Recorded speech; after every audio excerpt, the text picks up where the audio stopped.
Cara, esses minutos iniciais que o convidado vai entrar me dá um estresse, me dá porque eu nunca sei se isso aqui vai dar certo.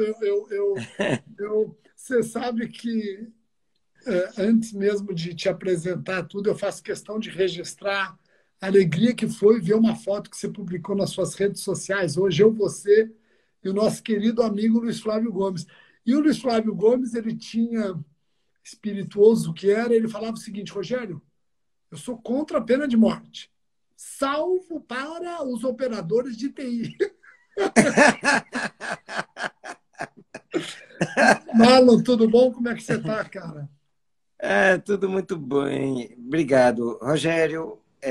Realmente aquela foto, eu me lembrei hoje, eu estava tarde, eu fui fazer um almoço de Páscoa, né? E aí eu me lembrei durante o almoço daquela foto. Eu lembrei que em Vinhedo. E, e como foi o Luiz Flávio Gomes que nos apresentou, né? Nos aproximou. Aí eu falei, puxa, Sem eu vou dúvida. tentar localizar aquela foto. Eu fucei nas minhas coisas, encontrei aquela foto e postei justamente para rememorar como foi que essa história que hoje se aprofunda aqui nessa live começou, né? Com esse gênio que nós perdemos, em parte, porque fisicamente ele foi, mas ele não vai nunca, porque o que ele plantou foi tão absolutamente infinito, né? E Sem dúvida. permanente, que a gente sente a presença dele nas coisas assim. E você sabe do que eu estou falando. Ele Sem deixou uma dúvida. obra permanente. Sem dúvida, sem Até o nosso dúvida. encontro faz parte disso. Ele fez essas conexões a vida toda, é impressionante. Por isso, Flávio Gomes foi uma das pessoas mais inspiradoras que eu já conheci. Sem dúvida alguma. E você não fica muito atrás, não, viu, Marlon? Eu quero dizer o seguinte: eu vou, antes de anunciar o papo, aqui muitos já estão perguntando qual é o tema do nosso bate-papo. Eu sempre coloco, Marlon, as lives, depois eu gravo aqui no IGTV e coloco no meu canal do YouTube. Então, eu peço para que você se apresente, não que você precise se apresentar, tenho certeza que todos aqui já o conhecem. Aliás, se a audiência está nesse nível, é porque você é o nosso convidado, mas se você puder se apresentar, depois eu coloco no meu canal do YouTube e se eventualmente alguém não conhece, já vai ser apresentado pelo próprio convidado. Então, Mano, rapidamente, eu até poderia dizer que você é o pai e a mãe da lei da ficha limpa, mas isso aí é óbvio. Vamos lá, se você puder se apresentar. Bom, Rogério, eu me apresentando como você pede para as pessoas que estão nos assistindo aqui, domingo à noite, que legal. Pessoal preocupado em discutir direito e nesse caso a gente vai além disso, né, hoje, nesse nosso bate-papo. Mas eu sou uma pessoa do mundo do direito desde muito cedo, me tornei juiz de direito aos 27 anos. Aliás, foi um presente de aniversário. No dia que eu completava 27 anos, foi o dia que saiu o resultado final do concurso, em 97. Fiquei juiz por 20 anos, quase 20 anos. Nesse período, eu fiz um doutorado em Sociologia do Direito e Instituições Políticas na Universidade de Saragoça, morei na Espanha, venci o Prêmio Novari, fui o primeiro vencedor do Prêmio Novari, Rogério. A primeira pessoa de quem lembraram, e que me ajudou muito, abriu muita porta para mim. Inclusive, eu era muito perseguido no meu estado por conta de fazer um trabalho que transcendia o judiciário, e muitas pessoas não percebiam isso, mas o Prêmio Novari, ele realmente, ele meio que me blindou, além de ter me proporcionado recursos financeiros para ir para a Espanha, passar um ano lá, porque naquela época os vencimentos dos magistrados e do Ministério Público eram muito, muito sofridos. Você lembra disso? Em 2000, no começo dos anos 2000 é que muda um pouco, né? Mas que tem uma reforma nessa questão. Mas o fato é que eu venho desse universo aí, realmente participei de muitas mobilizações populares, a mais importante, no sentido de ser conhecida por todo mundo que está ouvindo a gente, é a conquista da lei da ficha limpa, que é uma grande honra para mim ter participado desse processo. Inclusive, eu digo que a minha relação é tão umbilical que foi eu que sugeri esse nome para o projeto Ficha Limpa. E, junto com muitos juristas e também ativistas sociais, nós construímos esse projeto de lei e um movimento social vitorioso, que felizmente ajudou a mudar profundamente as normas eleitorais brasileiras. Hoje você está advogando, né? E eu vou, desde logo, anunciar o tema da live. Vou até pedir para que você anuncie, alertando, viu, Marlon, a quantidade de profissionais que entendem e muito do direito penal informático. Por exemplo, o delegado Igor Jorge está aqui, já vi manifestação, já vi manifestação dele. Então, temos aqui pessoas que gostam do direito penal informático. Eu falo direito penal informático em homenagem ao Spencer Siddle, que nos corrige. Ele fala, não chamemos de crimes informáticos, porque fica parecendo que não há uma parte geral dos crimes informáticos. E tem uma parte geral muito própria, é o direito penal informático. Bom, então temos várias pessoas que entendem, e já alerto que eu não sou uma delas, eu sou sempre um aluno nesse assunto, sou um curioso. Então nós vamos falar para um público extremamente preparado. Qual é o tema da live? Alguns já me mandaram, viu, Marlon? Rogério, eu não estou entendendo. Loot box, o que é isso? Eu falei, você não tem filho, né? Vamos lá, se você puder falar o tema da live e falar por que você resolveu trabalhar esse assunto na live, principalmente em razão de uma ação bilionária que você está promovendo. E eu já digo que alguns gamers que meu filho veio me mostrar estão estupefatos com a ação. Aliás, interpretaram totalmente errado o pedido principal. Então, se você puder resumir, a gente já começa o bate-papo. Não, ótimo. Então, Rogério e todo mundo que está nos ouvindo aqui agora,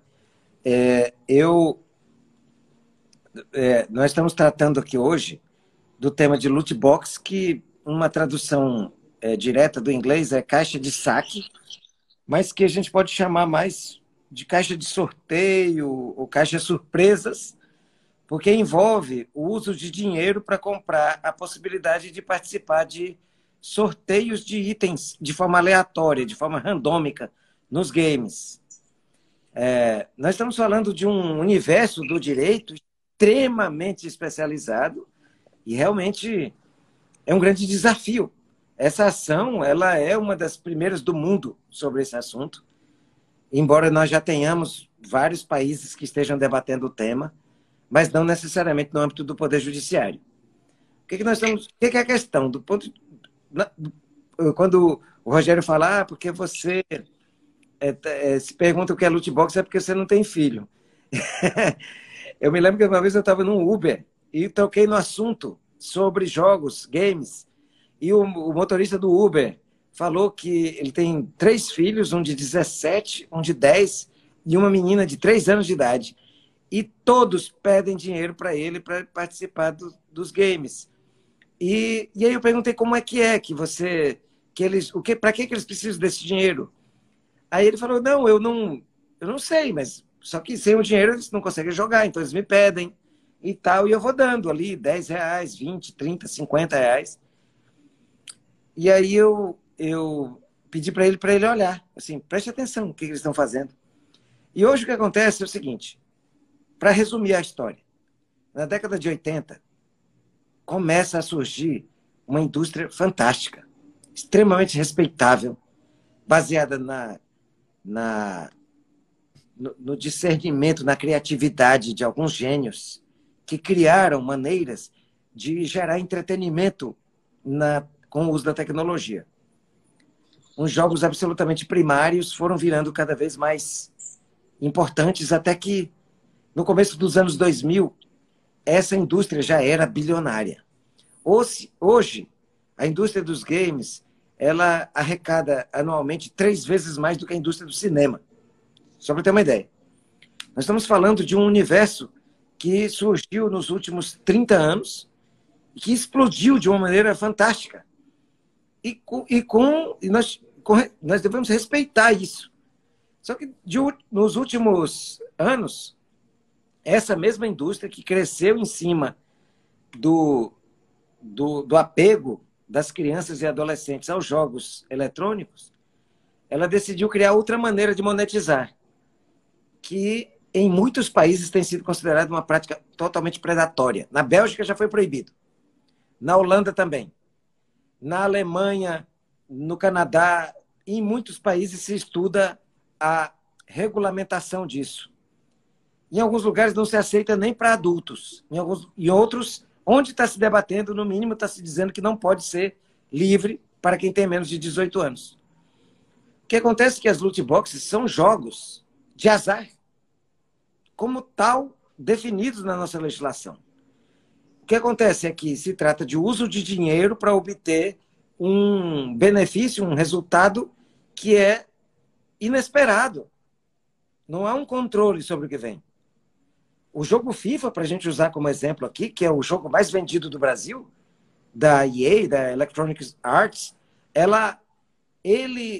você jamais pode conseguir os melhores jogadores, como Messi, Cristiano Ronaldo, Neymar, só com mérito de estar jogando, você vai ter que gastar dinheiro para tentar participar dessas caixas de sorteio. E elas não dependem, o resultado não depende da sua habilidade. Dependem única e exclusivamente de uma sorte, entre aspas, que depende de um controlador externo. Deixa eu só fazer um parênteses aqui, Marlon. Primeiro, cumprimentar o Adriano Schoff, delegado de polícia no Paraná. Daniel Blinkstein, presidente da OAB de Campinas, um dos melhores presidentes que a OAB de Campinas já teve. Estou vendo muita gente de Santa Rosa de Viterbo, onde eu fui promotor de justiça. Minha primeira comarca, onde eu fui promotor titular. Ô, Marlon, mas eu fui procurar entender, eu li sua ação, você me mandou a ação, é uma aula, eu não sei como que a gente poderia... eu não sei, não tem segredo de justiça, nada, né? Mas seria interessante as pessoas terem acesso. É uma aula, não só de direito penal, mas tem esse viés, inclusive sociológico, que o Marlon comenta. Mas quando eu li sua ação, eu fui conversar com uma pessoa que entende muito, que é o meu filho. Entende mais do que eu, né? Sim. E eu falei, filho, explica, o que é essa história do loot box, tal. E aí eu fui entender que até 2015, 2016, jogos que ele me pedia para comprar, agora ele baixa gratuitamente. Exatamente. Ele não precisa mais comprar o jogo FIFA, o jogo Rocket League, ele não compra mais. Free Fire, Fórmula 1. Né? Fórmula 1 é gratuito. Falei, filho, mas espera um pouquinho. Quando a esmola é grande, o santo desconfia. Essa galera aí, tudo bem que é uma indústria milionária, mas ela precisa se manter. Direitos autorais, etc. Me diga uma coisa, é de graça e a gente não precisa pagar mais nada? Não precisa pagar mais nada. Só se eu procurar melhorar meu desempenho. Só se eu procurar um upgrade. Falei, como assim upgrade? O meu carro, eu sempre começo com um carro ruim. Se eu quero um carro melhor, eu tenho que ganhar várias corridas, eu viro diamante e aí aparece uma caixa para mim. Falei, tá, e só com a corrida você consegue? Não, mas eu vou ter que comprar mais potência, eu vou ter que comprar um pneu, eu vou ter que... Falei, pera um pouquinho, você está pagando muito mais caro do que você pagava quando você comprava o jogo e tinha isso tudo à disposição. Você está pagando muito mais caro e agora sem a certeza de que você terá isso, porque você está dependendo da sorte. E ele está trabalhando com crianças e adolescentes. Crianças e adolescentes. Essa é a parte mais dura da coisa, Rogério. O que acontece é o seguinte, ontem aconteceu uma coisa fantástica. Assim. Eu consegui, através de contatos, chegar a um brasileiro que mora fora do país e trabalha numa das maiores desenvolvedoras de games do mundo. E ele me falou, do lado de lá, como é que funciona. Ele falou assim, olha, aqui do lado de cá nós sabemos claramente o que nós estamos fazendo. Nós estamos lançando redes para puxar dinheiro de crianças e adolescentes. Nós sabemos isso. Só para ter uma ideia, ele trabalha numa empresa que tem um jogo, entre aspas, defasado. Ele é um dos jogos mais antigos, tradicionais. Então, ele funciona nas máquinas mais menos modernas. Então, quem tem computadores mais recentes consegue baixar e rodar jogos com gráficos mais sofisticados e tal. Então, esse jogo ele é sucesso entre quem tem computadores mais antigos. Quem são? Os mais pobres. E ele, que não mora no Brasil, ele fala assim, nós sabemos onde estão geolocalizados os nossos jogadores e eles estão nas periferias das grandes cidades, os nossos maiores. Um deles gastou o dinheiro correspondente a um carro. Mas um eles deles sabem que o que estão você fazendo. fala, adolescente. Sim, porque é o seguinte, eu falei para ele assim, olha, eu perguntei para ele, vamos cá, eu estou querendo chegar na audiência e propor um acordo, que seria sempre um acordo, você tem que pensar uma negociação. Eu falei assim, vamos fazer o seguinte, proíbe só para menores de 18 anos e vocês continuam. Quebra a indústria dele. Aí ele falou, não, não vai ser aceito, porque quem compra são crianças e adolescentes. Inclusive as crianças e adolescentes, mano, Você viu? O Vitor aí quase acertou, viu? Eu falei sobre o jogo, ele já foi na linha, mas não é nenhum dos dois, não, mas está perto. Olha só, Marlon, inclusive, quando você vai, ele torna a indústria do game, ela torna a coisa lúdica, porque a criança e o adolescente, eles não têm a noção de que eles estão gastando dinheiro, até porque não se chama dinheiro. É como se fosse ali um Bitcoin. É como se fosse ali. Então, ele não tem a ideia, ele acha que ele está comprando esforço, estou comprando uma potência, estou comprando um motor. Filho, mas isso custa dinheiro? Não custa dinheiro. Isso custa, entre aspas, estalecas. Espera um pouquinho, filho, mas você não está entendendo. Isso que você está chamando de estaleca é o meu dinheiro, isso é dinheiro.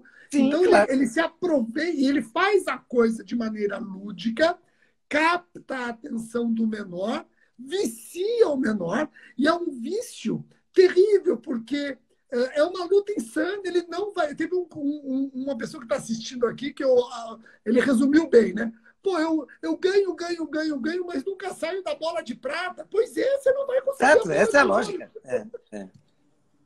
Essa é a lógica, é terrível.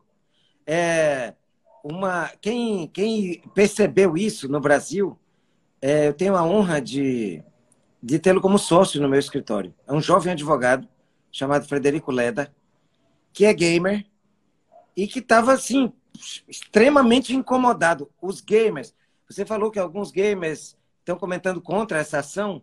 Nós temos monitorado tudo que acontece sobre isso. A imensa maioria dos youtubers que falam sobre games nos apoiam. Olha só, perguntou nos do Ministério Público. Nós temos o apoio dos gamers nessa causa. E parece que já tem manifestação do Ministério Público, não tem? Tem. Nós entramos com 7 ações civis públicas contra as 13 maiores empresas do mundo que tratam disso, como a Ubisoft, Nintendo, Sony, EA, Garena. O MP, ele embarcou nessa? Embarcou, né? Pelo que eu vi. Embarcou total. O parecer do MPDF, porque a ação foi proposta na capital federal e está na Vara da Infância e da Juventude do Distrito Federal. As ações, como eu falei, são 7 ações, e em todas elas já tem parecer, e o parecer é pela concessão da tutela de urgência para proibir a comercialização de loot boxes no Brasil. Legal, isso que eu ia te perguntar. Marlon, eu sou obrigado a dar esse viés, até porque nós temos vários alunos que estão estudando para concurso, querem ser juízes, promotores, defensores, procuradores, delegados, etc. Você, nessa ação, você faz quais pedidos? Quais são os pedidos estratégicos que você faz? Você já falou que é uma ação pioneira, não é no Brasil, é no mundo. Então, eu queria que você me dissesse quais os pedidos que já foram feitos em termos de tutela de urgência e pedido final, e qual o prognóstico? Você já está sentindo que está havendo uma procura para um consenso? Há espaço para uma justiça consensuada? Você acha que a briga é grande, a briga é longa? Bom, em primeiro lugar, eu queria dizer que eu vi aqui uma mensagem do Oscar Borger. Ele fala, somos um escritório de advocacia especializado no direito dos gamers e discutimos isso em algumas ações individuais. Oscar, eu queria te pedir que me mande depois uma mensagem direta para a gente conversar amanhã. Quero trocar umas fichas com você, saber da tua experiência profissional. E eu faço questão de alertar você também aqui, o Dani Salles é um tribuno do Ministério Público Brasileiro, promotor de justiça em Goiás, ele está assessorando no CNMP e ele coloca aqui, ó, vamos levar o Marlon para o CNMP, fomentar o diálogo. Por que é legal? Você Muito indo no legal. CNMP, a sua voz, ela atinge as 27 unidades da Sim. federação. Então, eu vou até pedir para o Dani, se você puder entrar em contato no Insta do Marlon, olha só, eu aqui, Marlon, já estou aqui atuando como seu assistente. Entre em contato com o Marlon, porque eu acho muito legal levar essa questão até para o MP compreender o que está acontecendo e daqui a pouco até vou perguntar para o Marlon o aspecto criminal disso, se ele está enxergando o aspecto criminal ou não. Continua, Marlon, eu te faço as perguntas, então, dos pedidos, prognóstico. Então, só dizer logo que, por favor, Dani, entre em contato comigo também, mensagem direta. Quero trocar essa ficha aí. Eu acho que a gente tem que alargar esse debate. Eu tenho um amigo alemão que mora na Escócia, e eu falando com ele semana passada, ele falou, Marlon, na Europa todo mundo está debatendo isso. Isso é matéria dos jornais direto, loot box. Isso é uma coisa que interessa todo pai, toda mãe do mundo. E no Brasil ninguém estava sabendo que estava rolando isso. Então, a gente precisa expandir, e você, Rogério, é a primeira pessoa que deu voz pública a isso. Eu quero deixar isso registrado. A gente tem falado, está na justiça, temos participado de reuniões, mas a primeira vez, nós estamos aqui neste momento com mais de 300 pessoas, é como se fosse um seminário para mais de 300 pessoas, e você, eu quero te agradecer por dar voz a isso. Você permitiu que esse debate seja potencializado. E você tem cumprido esse papel enormemente como cultor do direito penal e eu te parabenizo por isso e agradeço por fazer isso também nesse momento aqui. Bom, sobre os pedidos, nós estamos pedindo basicamente a proibição das loot boxes, da comercialização de games? Não. Nós somos defensores do entretenimento, da livre iniciativa, nós queremos os games. Eu próprio tenho uma relação muito forte com games. Eu não jogo muito mais atualmente, mas eu joguei bastante.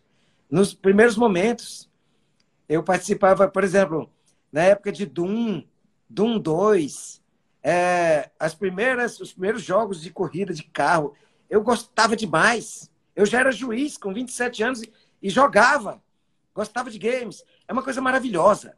Nós somos defensores disso. E vou te falar uma coisa, quando eu falei aquilo, que, puxa, essas empresas saíram de garagens e se tornaram bilionárias em 20 anos, entre os anos 80 e o começo dos anos 2000. Não precisavam fazer o que estão fazendo. O que fez essas empresas explodirem em capacidade de realização não foi extorsão, não foi saque. Foi criatividade, foi genialidade, foi engenharia de ponta, foi geração de conteúdo. Eles sabem fazer, eles não precisam de mais nada. Então, o que está acontecendo, eu sei que eles vão perder. Eles vão perder, Rogério, esse debate. E eles vão perder no mundo, não é no Brasil só não. E eu espero que fique a lição depois. O que nós estamos pedindo? Que seja proibido o uso de loot boxes. Fiquem com seus games no Brasil, vendam como faziam. Tal. Loot boxes proibidas em território nacional. Dano moral social, dano moral coletivo. Você tem que pagar pelo que fizeram. E dano moral individual. Nós estamos pedindo em cada ação, são 7 ações, nós estamos pedindo 1,5 bilhões de reais. Aí eu vi um youtuber criticando a ação, dizendo que era para a entidade, que é a Associação Nacional dos Centros de Defesa da Criança e do Adolescente. Bom, você conhece perfeitamente a Lei da Ação Civil Pública. Meu primeiro emprego na área jurídica foi como advogado do Centro de Defesa dos Direitos da Criança e do Adolescente, Padre Marcos Passerini, em São Luís do Maranhão. E eu conheço profundamente o trabalho do Centro de Defesa. Eles fazem um trabalho incrível, voluntário, genial, que ajudou já demais o Brasil, as crianças e adolescentes. E a ação pede uma indenização que vai ser revertida nos termos do Estatuto da Criança e do Adolescente, lá como diz o artigo 214 do ECA, para o Fundo Nacional dos Direitos da Criança e do Adolescente, para reverter em políticas públicas para as crianças e adolescentes. Não tem vantagem pessoal em jogo.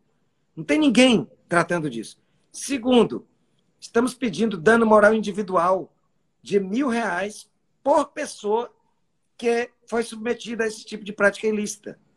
Ah, vai para a ANSED, vai para a Associação Nacional de Ciência de Defesa? Também não. Vai para o próprio usuário do game. Aí eu vi um youtuber falar assim, mas isso é impossível, como é que vai saber quem é o usuário? Poxa, eu queria que eles falassem, me procura para me perguntar como é que faz para saber. Porque na execução da ação coletiva, cada usuário vai ter que entrar e provar que adquiriu o jogo. Então não é aleatório. E nem é para a ANSED. É para o próprio usuário do game. Então, se a justiça decidir que isso é ilegal, quem comprou algo ilegal tem direito de ser indenizado por isso. Então, pedindo R$ 1.000. O juiz pode fixar até menos, não importa. Agora, que seja algo que represente o seguinte, para concluir a resposta a essa pergunta. Essas empresas, elas estão na China, Japão, Estados Unidos, especialmente. Eu sei que eles estão assistindo nossa live. Eles monitoram tudo que nós estamos fazendo. O processo que nós entramos, ele era monitorado diariamente por vários escritórios. A gente sabe disso porque fica linkado lá quem visualiza no processo judicial eletrônico. Quando o Ministério Público deu parecer pela concessão da tutela de urgência e nós apresentamos os nomes dos jogos em que essa prática é utilizada, no mesmo dia, uma das maiores empresas do mundo disso, que tem sede nos Estados Unidos, protocolou uma petição à meia-noite pedindo para o juiz não conceder a tutela de urgência e apresentando um monte de... Então, eles estão monitorando tudo, eles estão nos ouvindo.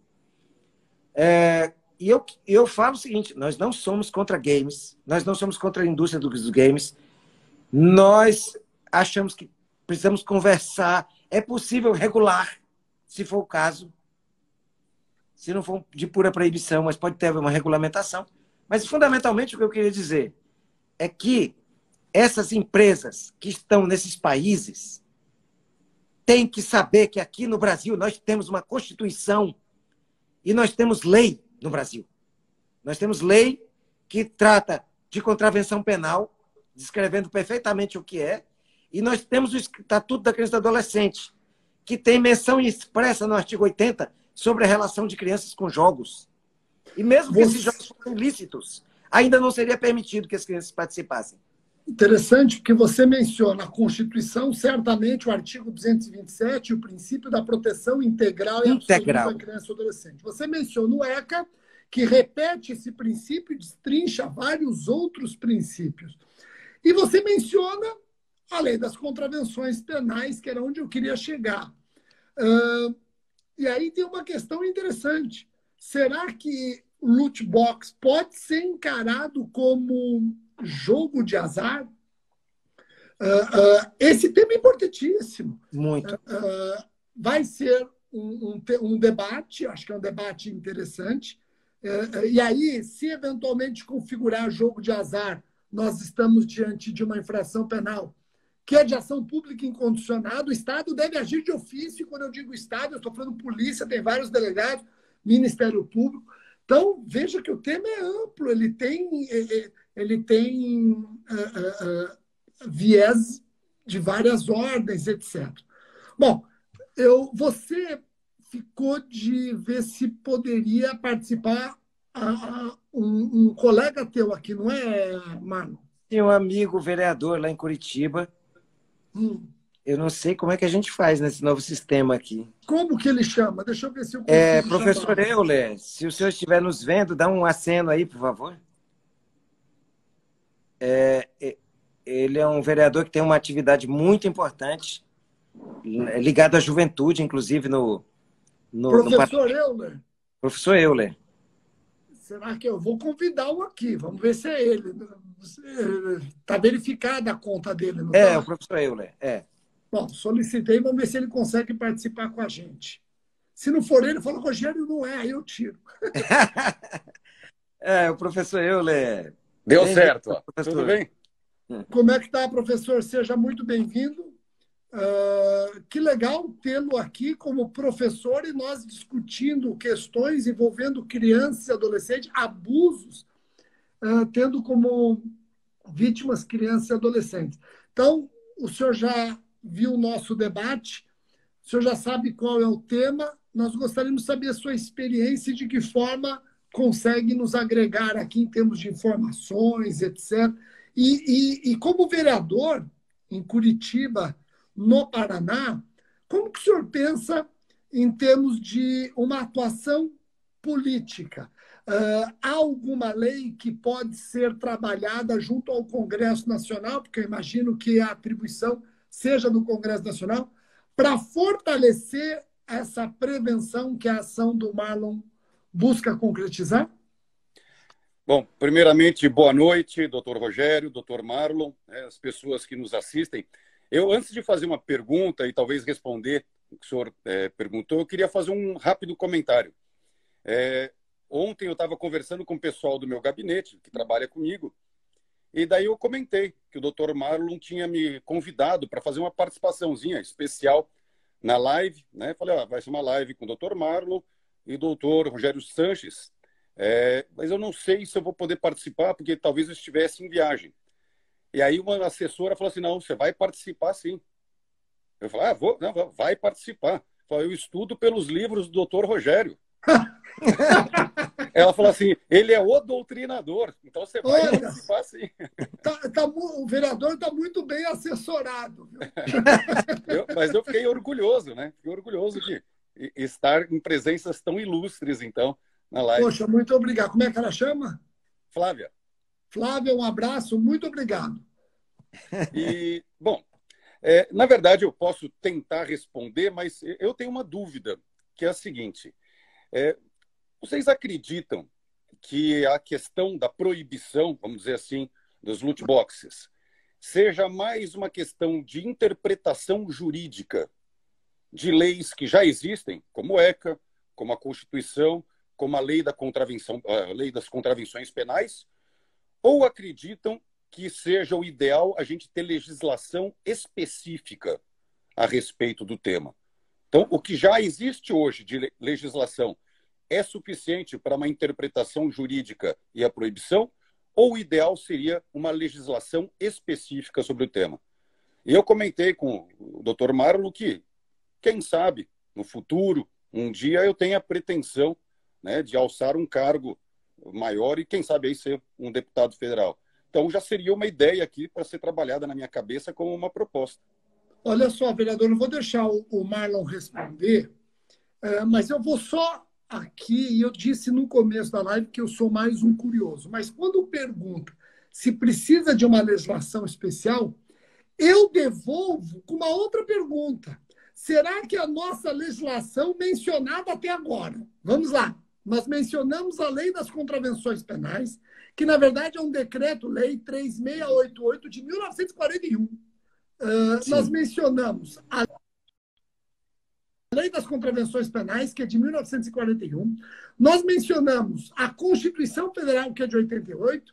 E nós mencionamos o ECA, que é de 1990. Então, eu pergunto, algum destes estatutos, quando nasceu, imaginou uma discussão como essa que nós estamos travando? Então, só essa pergunta acende um alerta de que podemos adaptar, podemos emprestar muito bem, porque o Marlon citou toda a nossa legislação para abarcar seus pedidos. Mas eu acho que uma legislação pensando nas violações em razão das infrações cibernéticas, essa legislação tem que vir. A LGPD já está vindo, a LGPD penal, tal, mas outras legislações eu sinto falta. O que você acha, Marlon? Olha só, eu acho, sim, eu só queria acrescentar mais uma lei que nós não mencionamos, que é fundamental no nosso debate, que é a Lei 13.155, a Lei de Responsabilidade Fiscal do Esporte. O que ele fala? Olha só, incorre na pena de multa de R$ 2.000 a R$ 200.000 quem é encontrado a participar do jogo ainda que pela internet ou por qualquer outro meio de comunicação, como ponteiro ou apostador. Aí depois vem. A definição legal dos jogos de azar, por sua vez, está estabelecida no parágrafo 3º do mesmo dispositivo. Olha só, parágrafo 3º do artigo 50 da Lei de Responsabilidade Fiscal do Esporte. Consideram-se jogos de azar: a. O jogo em que ganho e perda dependem exclusivamente ou principalmente da sorte. Então, a lei que nós temos, a Lei de Contravenções Penais, o Estatuto da Criança e do Adolescente e a lei mencionada, a Lei 13.155, resolvem, sim. Vale a pena pensar legislativamente sobre isso? Sim, também. Por quê? Porque, como disse muito perfeitamente o Rogério, nós precisamos pensar no futuro, inclusive. Essas leis foram todas cunhadas sem lembrar, sem pensar na possibilidade do loot box. Então, estamos tratando de medidas que podem ser melhor pensadas. Mas, para já, nós já temos lei. Já temos lei. Agora, o que nós precisamos é de leis para o futuro. Ô, Marlon, citaram o Marco Civil da Internet e a LGPD. Esses dois documentos que eu até cheguei a mencionar, esses dois documentos, você acha suficiente? Você acha que a finalidade desses dois documentos, a finalidade, como disse o professor Elon, a finalidade resolve? Não, porque a finalidade realmente eles nunca foi enfrentado legislativamente esse tema específico. E não é no Brasil, isso não é um problema do Brasil, isso é um problema do mundo. Só para ter uma ideia, a Alemanha está com projetos de lei tratando agora. O parlamento britânico está profundamente debruçado sobre esse tema. Nos Estados Unidos também há projetos de lei sobre isso. Um senador norte-americano, inclusive, ele usou uma expressão que, para mim, marca e diz o que está acontecendo. Nós deixamos que transformassem os nossos lares em cassinos. Veja bem, qual lugar do mundo que nós imaginamos que os nossos filhos e as nossas filhas estejam mais protegidos? Dentro das nossas casas. Então, quando a gente quer que eles estejam protegidos, a gente mantém eles em casa. Mas hoje não. Hoje não é mais o suficiente. Só fazer uma pergunta, professor. Professor, tem um colega seu aqui, o professor Jovenil, ele está dizendo direito penal de emergência. Marlon, eu acho que em nenhum momento eu ou você falou da necessidade de mudança no direito penal. A nossa preocupação maior é até com as leis extrapenais do que com a lei penal. Vamos deixar claro que ninguém aqui está brigando por um direito penal de emergência, viu, professor?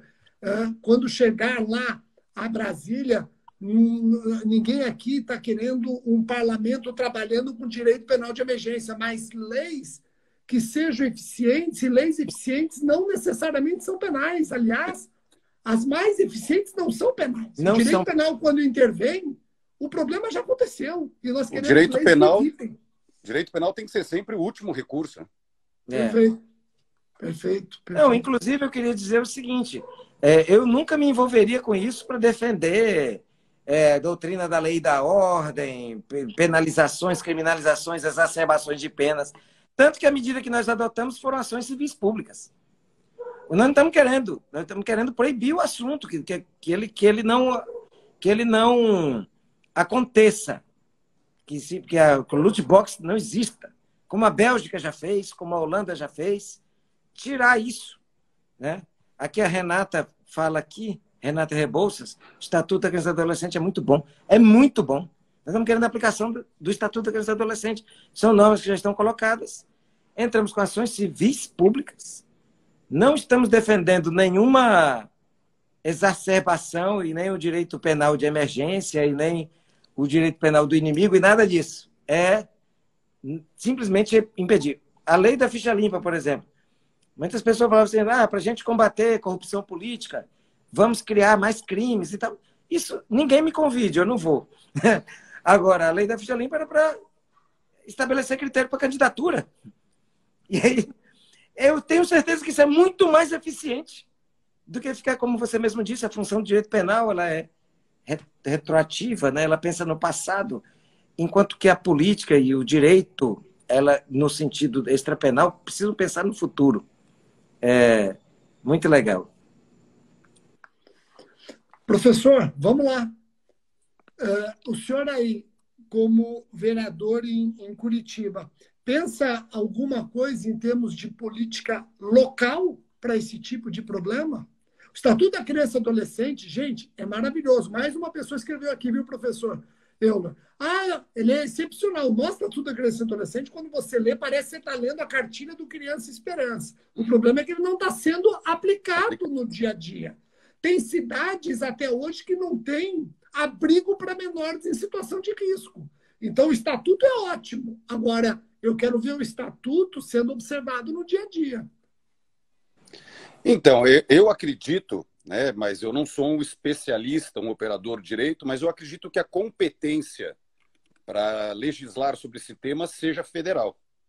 Eu acho que uma lei municipal, por exemplo, ela não teria muito sentido por se tratar de jogos que são...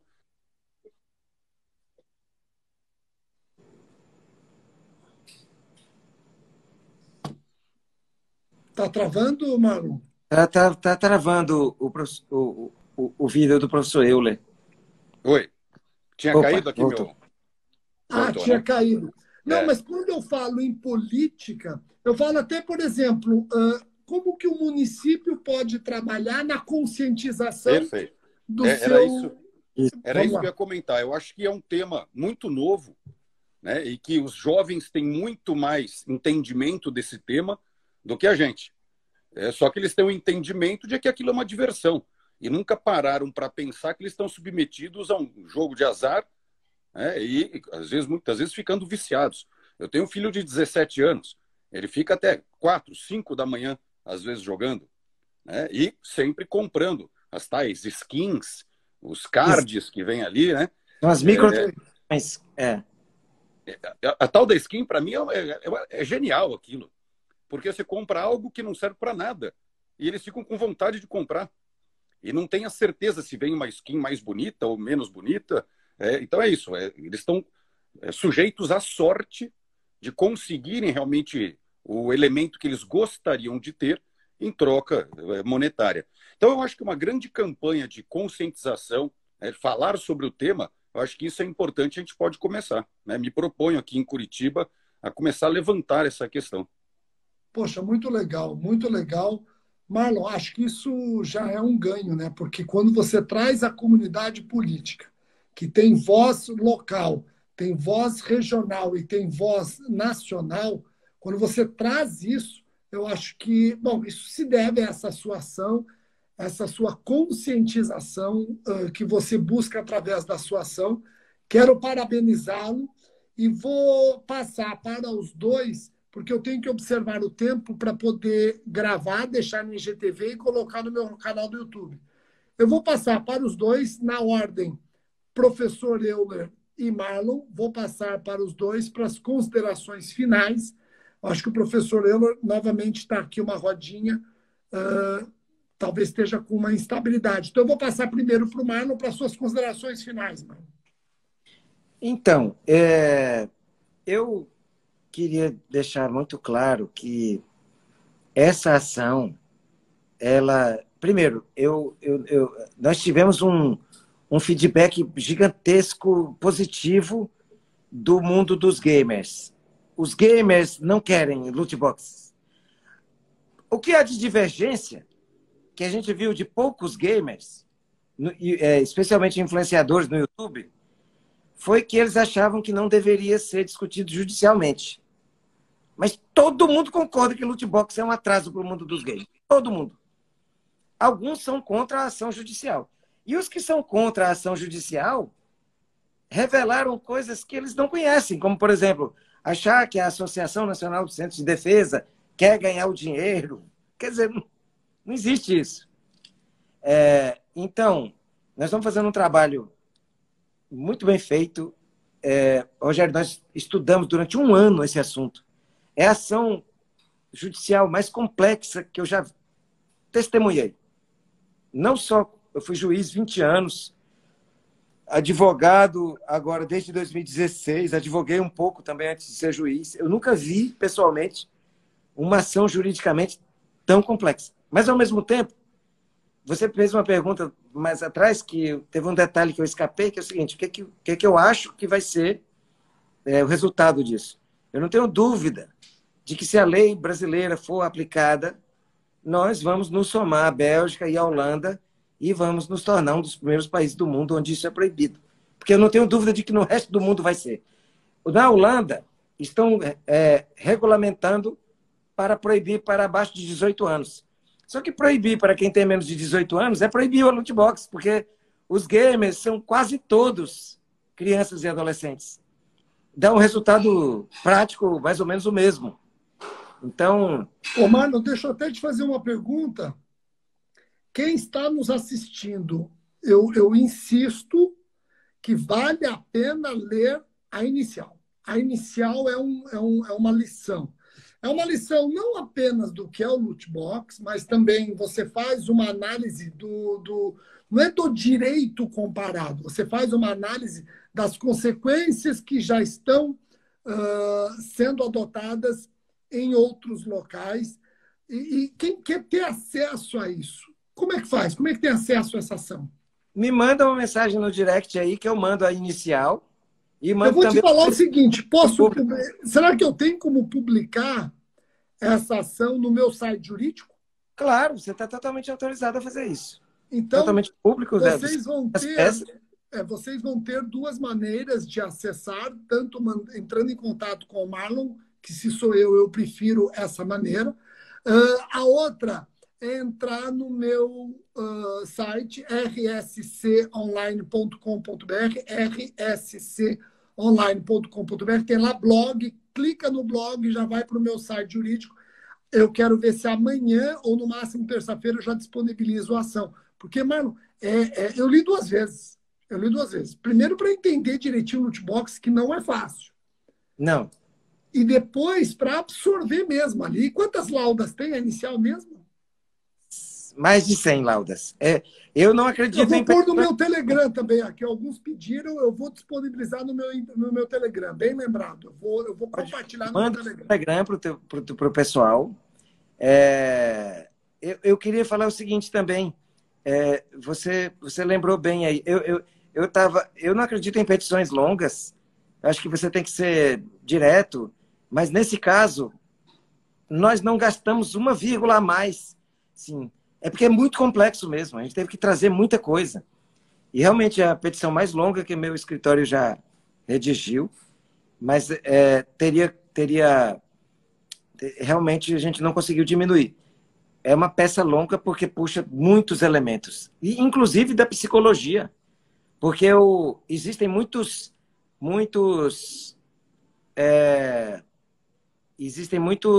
estudos internacionais mostrando a gravidade do problema para a formação de crianças e adolescentes. Por isso que na Bélgica, por exemplo, ele foi proibido a partir de um estudo feito pelas universidades da Bélgica. Então, quando se debruçam os especialistas sobre o assunto, ninguém concorda. É isso, Carlos, é o pay to win, tem que ser banido dos games. E também queria, Rogério, assim como mencionou o professor Euler, ele ainda agora escreveu que ele não conseguiu voltar, mas agradeço muito, professor Euler, pela sua participação, foi muito importante, acrescentou muito. Vou conversar com você depois sobre mobilização, sobre chamar a atenção sobre isso aí no Paraná, porque a gente precisa trazer esse assunto à tona fora do processo. Esse tem que ser um assunto de interesse do pai e da mãe, no Brasil todo, né? E eu queria dizer, como ele falou sobre a assessora dele, que eu tenho aqui assistindo a gente a Juliana, que é minha filha, estudante de Direito, que se forma agora, nos próximos meses, e que é fanzaça tua. Ela falou assim: não acredito que meus dois ídolos vão se unir, meu pai e Rogério. Ela me mandou tanta mensagem bonita hoje, então eu queria que você mandasse um beijo para ela, Juliana. Que legal, Juliana. A gente fez Muito obrigado, muito obrigado. Saiba que o seu pai é uma inspiração de todos nós aqui, né? Ela já deve saber isso, ela já deve saber isso. E que legal que ela está fazendo direito, vai seguir seu caminho, que legal, fico muito feliz. Valeu, obrigado. Joia. Gente, então eu vou disponibilizar a ação no Telegram, vou colocar no meu site jurídico, o Marlon também está à disposição, então não tem como você não acessar essa ação. É uma aula sobre direito e sobre vida. Chefe, novamente, muito obrigado, parabéns. É a segunda ação sua absolutamente desinteressada e que o Brasil tem que agradecer. Obrigado. Um abraço grande. Conta comigo sempre, viu? Você não perde, você intima. Obrigado, Rogério. Foi muito Um, legal. Gostei muito. Obrigado por abrir essa oportunidade. um abraço grande, pessoal. Até mais. Tchau, tchau. Valeu, tchau.